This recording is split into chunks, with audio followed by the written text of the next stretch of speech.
भगवद्गीता अध्याय 18 मोक्ष संन्यास योग। नमस्कार दोस्तों, आज हम भगवद्गीता के 18वें और अंतिम अध्याय मोक्ष संन्यास योग के बारे में चर्चा करेंगे। यह अध्याय गीता का सारांश है और इसमें भगवान श्री कृष्ण अर्जुन को ज्ञान, कर्म, त्याग और मोक्ष के बारे में अंतिम उपदेश देते हैं। यह अध्याय बहुत ही गहन और विस्तृत है, जिसमें कर्मयोग, ज्ञान योग और भक्ति योग का समन्वय है। आइए इस अध्याय को विस्तार से समझते हैं। अध्याय 18 का संक्षिप्त परिचय। 18वें अध्याय में 78 श्लोक हैं।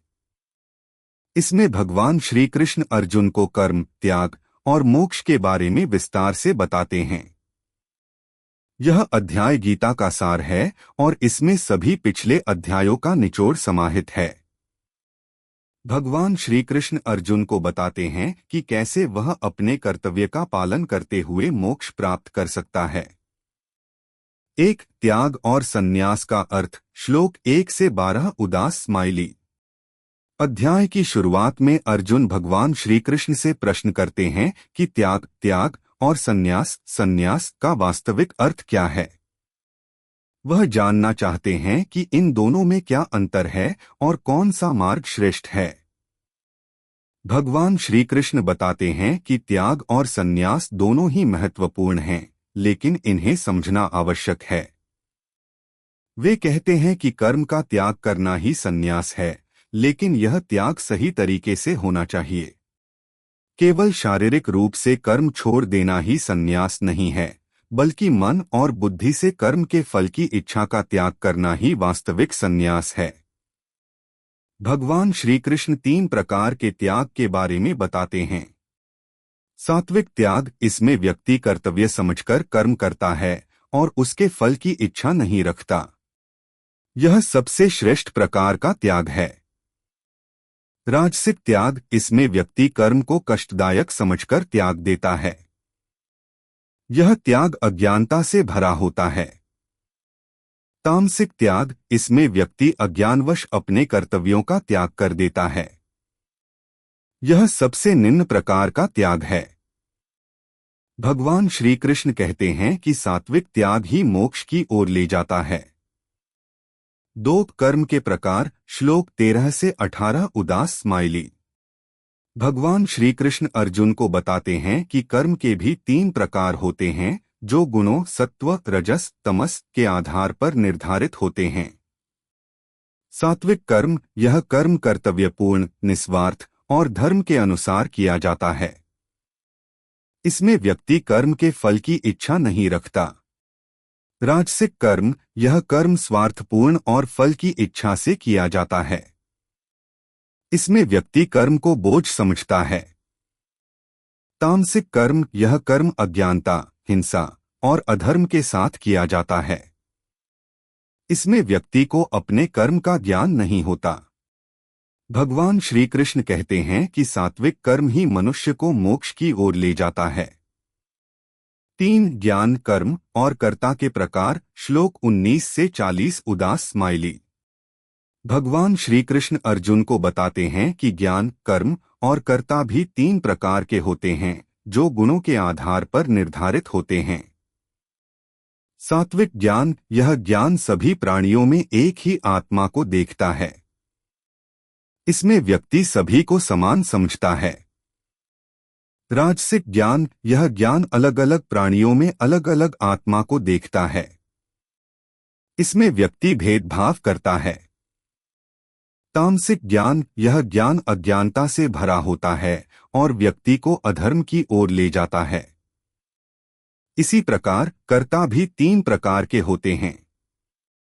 सात्विक कर्ता, यह कर्ता निस्वार्थ भाव से कर्म करता है और कर्म के फल की इच्छा नहीं रखता। राजसिक कर्ता, यह कर्ता स्वार्थपूर्ण भाव से कर्म करता है और कर्म के फल की इच्छा रखता है। तामसिक कर्ता, यह कर्ता अज्ञानता और हिंसा से भरा होता है और अधर्म के मार्ग पर चलता है। भगवान श्री कृष्ण कहते हैं कि सात्विक कर्ता ही मोक्ष की ओर ले जाता है। 4. धर्म और कर्तव्य। श्लोक 41 से 48 उदास स्माइली। भगवान श्री कृष्ण अर्जुन को बताते हैं कि प्रत्येक व्यक्ति का धर्म उसकी प्रकृति और गुणों के अनुसार निर्धारित होता है। वे कहते हैं कि व्यक्ति को अपने स्वभाव के अनुसार ही कर्म करना चाहिए, क्योंकि यही उसका धर्म है। भगवान श्री कृष्ण 4 वर्णों ब्राह्मण, क्षत्रिय, वैश्य, शूद्र के धर्म के बारे में बताते हैं। ब्राह्मण का धर्म ज्ञान, तपस्या और अध्ययन है। क्षत्रिय का धर्म वीरता, धैर्य और प्रजा की रक्षा करना है। वैश्य का धर्म कृषि, व्यापार और धन का संचय करना है। शूद्र का धर्म सेवा करना है। भगवान श्री कृष्ण कहते हैं कि व्यक्ति को अपने धर्म का पालन करना चाहिए, भले ही वह छोटा क्यों न हो, क्योंकि अपने धर्म का पालन करने से ही मोक्ष प्राप्त होता है। 5. मोक्ष का मार्ग। श्लोक 49 से 66 उदास स्माइली। भगवान श्री कृष्ण अर्जुन को बताते हैं कि मोक्ष का मार्ग ज्ञान, कर्म और भक्ति से होकर जाता है। वे कहते हैं कि व्यक्ति को अपने कर्तव्य का पालन करते हुए भगवान की शरण में जाना चाहिए। भगवान श्री कृष्ण कहते हैं कि जो व्यक्ति सभी कर्मों को भगवान को अर्पित कर देता है और उनकी शरण में आ जाता है, वही मोक्ष प्राप्त करता है। वे अर्जुन से कहते हैं कि वह अपने सभी संदेहों को त्याग दे और भगवान की शरण में आ जाए। भगवान श्री कृष्ण कहते हैं, सर्वधर्मान् परित्यज्य मामेकं शरणं व्रज, अहं त्वा सर्वपापेभ्यो मोक्षयिष्यामि मा शुचः। भगवद गीता 18.66। अर्थात सभी धर्मों को त्याग कर केवल मेरी शरण में आ जाओ, मैं तुम्हें सभी पापों से मुक्त कर दूंगा, तुम चिंता मत करो। 6. गीता का उपसंहार। श्लोक 67 से 78 उदास स्माइली। अंत में भगवान श्री कृष्ण अर्जुन से कहते हैं कि यह ज्ञान केवल उन्हीं लोगों को दिया जाना चाहिए जो इसके योग्य हैं। वे कहते हैं कि जो व्यक्ति इस ज्ञान को समझता है और इसका पालन करता है, वही मोक्ष प्राप्त करता है। भगवान श्री कृष्ण अर्जुन से कहते हैं कि वह युद्ध के मैदान में खड़ा हो और अपने कर्तव्य का पालन करे। वे कहते हैं कि अर्जुन का कर्तव्य क्षत्रिय धर्म के अनुसार युद्ध करना है और यही उसका मोक्ष का मार्ग है। अंत में संजय धृतराष्ट्र से कहते हैं कि जहां भगवान श्री कृष्ण और अर्जुन हैं, वहां विजय, समृद्धि और धर्म की स्थापना होगी। निष्कर्ष। भगवद गीता का 18वां अध्याय हमें जीवन के सबसे गहन सत्यों से अवगत कराता है। इसमें भगवान श्री कृष्ण ने अर्जुन को ज्ञान, कर्म, त्याग और मोक्ष के बारे में विस्तार से बताया है। यह अध्याय हमें यह सिखाता है कि हमें अपने कर्तव्य का पालन करते हुए भगवान की शरण में जाना चाहिए।